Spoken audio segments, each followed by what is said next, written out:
પ્રધાનમંત્રી નરેન્દ્ર મોદીએ યુએઈની રાજધાની અબુધાબીમાં દુનિયાના સૌથી મોટા મંદિર અને અબુધાબીના સૌથી પહેલા હિન્દુ મંદિરનું ઉદ્ઘાટન કર્યું છે. દિલ્હીના અક્ષરધામ મંદિરનું નિર્માણ કરાવનારી સંસ્થા કે જેનાથી આપણે સૌ કોઈ વાકેફ છીએ, BAPS જ અબુધાબીના મંદિરનું પણ નિર્માણ કરાવડાયું છે, જેના માટે અબુધાબીના મુસ્લિમ કિંગે જમીન આપી હતી.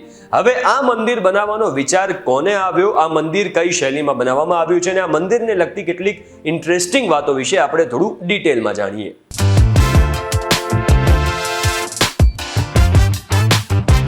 તમે આવી ગયા છો VTVGujarati.com પર. મારું નામ છે હિમ ખત્રી. હવે જે આપણે મંદિરની વાત કરી રહ્યા છે ને, એ બનાવવાનું સપનું પહેલીવાર 1997માં બહેરીનમાં પ્રમુખ સ્વામી મહારાજને આવ્યું હતું. બહેરીનમાં એક મંદિરના ઉદ્ઘાટન વખતે તેમણે આ સંકલ્પ કર્યો હતો કે અબુધાબીમાં પણ એક મંદિર બનાવવામાં આવશે. યુએઈની જો ટોટલ વસ્તીની વાત કરવામાં આવે તો એ 93 લાખની આજુબાજુ છે, જેમાંથી 33 લાખ તો ખાલી ઇન્ડિયન્સ છે. હવે આ ઇન્ડિયન્સમાંથી ઘણી બધી ફેમિલી એવી છે કે જે BAPS સંસ્થામાં માને છે, એટલે કે સ્વામિનારાયણ ભગવાનમાં માને છે, એમના ડિવોટી છે. અને અબુધાબીમાં BAPS સંસ્થા સાથે જોડાયેલા ભક્તો પહેલેથી જ એક નાનકડી જગ્યામાં પૂજા કરતા હતા. જે બાદ પ્રમુખ સ્વામી મહારાજે આ નિર્ણય કર્યો, આ સંકલ્પ કર્યો કે અબુધાબીમાં પણ એક મંદિર બનાવવામાં આવશે. 2012 થી જ મંદિર માટે જગ્યા શોધાઈ રહી હતી. અબુધાબીના ક્રાઉન પ્રિન્સ મોહમ્મદ બિન ઝાયદ અલ નહયાનની સામે 2 થી 3 જમીનના પ્રસ્તાવ મૂકવામાં આવ્યા.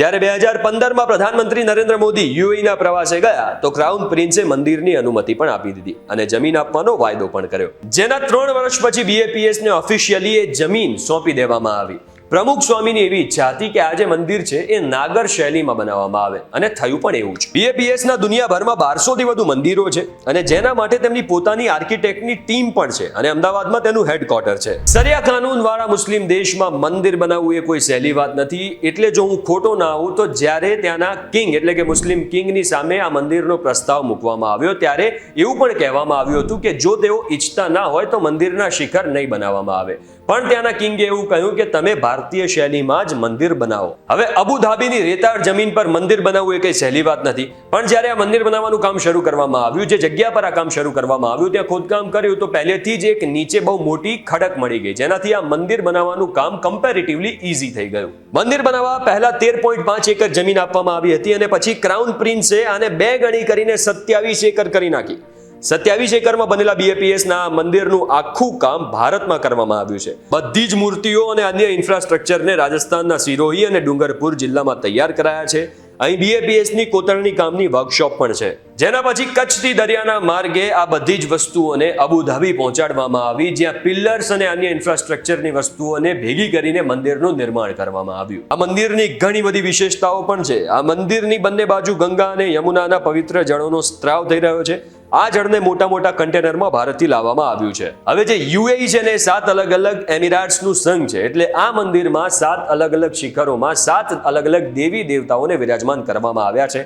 એટલે આ મંદિરમાં 7 ગર્ભગૃહ છે, જેમાં પહેલામાં ભગવાન શિવ, પાર્વતી, કાર્તિકે અને ગણેશની મૂર્તિઓ, બીજામાં ભગવાન જગન્નાથ, બળદેવ અને સુભદ્રા, ત્રીજામાં ભગવાન કૃષ્ણ અને રાધા રાણીની મૂર્તિ, ચોથામાં ભગવાન સ્વામિનારાયણ અને ગુણાતીતાનંદ સ્વામી, 5મામાં તિરુપતિ બાલાજી અને મા પદ્મા, 6ઠામાં ભગવાન અયપ્પા અને 7મામાં ભગવાન રામ, સીતા, લક્ષ્મણ અને હનુમાનની મૂર્તિને વિરાજમાન કરવામાં આવશે. તો આ છે અબુધાબીમાં બનેલા પહેલા અને દુનિયાના સૌથી મોટા મંદિરની વિશેષતાઓ. જો આજનો વિડીયો તમને કામનો લાગ્યો હોય તો વિડીયોને શેર કરજો, લાઈક કરજો અને આવા જ અન્ય ઇન્ફોર્મેટિવ વિડીયો માટે જોડાયેલા રહેજો VTVGujarati.com સાથે.